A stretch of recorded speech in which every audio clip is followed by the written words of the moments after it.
Merci. Mesdames, Messieurs, bonsoir. Ravi de vous retrouver après ces vacances qui ont été beaucoup trop longues. Quelle joie d'être avec vous. Bonsoir Émilie Broussoulou. Bonsoir Eric. Merci d'être là. Vous savez qu'Émilie, désormais, sera celle qui co-présentera cette émission avec moi. Et donc, elle va nous supporter, les amis. Eh oui. Elle va nous supporter. Merci. J'ai été déjà bien accueillie. Merci à tous. N'est-ce pas? Bon, la vraie rentrée, c'est la semaine prochaine, officiellement, dans les médias. La vraie rentrée, c'est lundi prochain. Donc là, on peut brouillonner. Là, on va se couper roder aujourd'hui. Oui, on va se roder, on va couper au montage, tout ce qui n'est pas bien, remonter l'émission, la muscler, comme ça. Bon, je vous présente Yves Tréhard. Bonsoir Yves. Bonsoir. Vous savez qu'il est directeur adjoint de la rédaction du Figaro. C'est ce que j'ai appris en arrivant. Nous avons également Natalia Turine, qui est une éditrice des éditions Louison, spécialisée dans la littérature russe. Bonsoir Natalia. Nous avons ici Xavier Titelman, ancien aviateur militaire, spécialiste d'aéronautique, air et Cosmo. Il faudra qu'on parle quand même de ce qui s'est passé en matière aéronautique et Cosmo avec les Russes, là, parce qu'il y a un petit problème aujourd'hui. Ils ont bombardé la Lune. Un petit ratage. Ils ont détruit les HIMARS qui étaient là-bas, il paraît.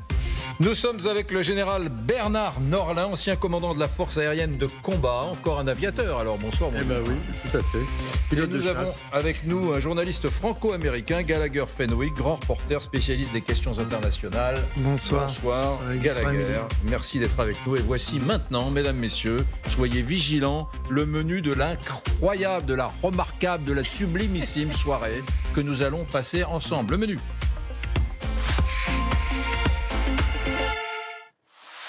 C'est maintenant une certitude. Les F-16, les fameux avions de combat américains, voleront bien dans le ciel ukrainien. La tournée européenne surprise de Volodymyr Zelensky porte ses fruits.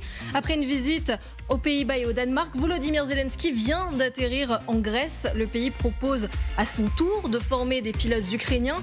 Nous ferons le point sur ces F-16 qui sont fournis à l'Ukraine et qui pourraient changer le cours de la guerre. Combien, quand, pourquoi faire? Nous tenterons de répondre à ces questions.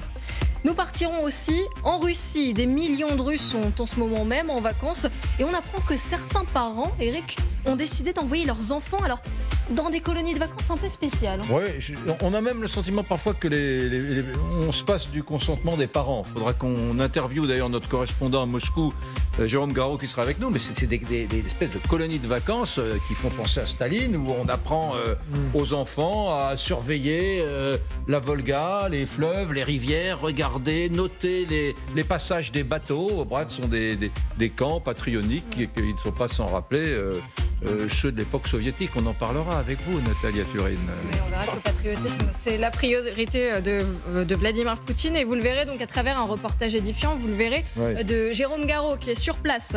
Et enfin, on évoquera un homme dont on n'avait pas entendu parler depuis des semaines. C'est Evgeny Prigojine, le chef de la milice Wagner. Il vient tout juste de réapparaître dans une vidéo, c'était il y a seulement quelques minutes, on a été un peu pris au dépourvu.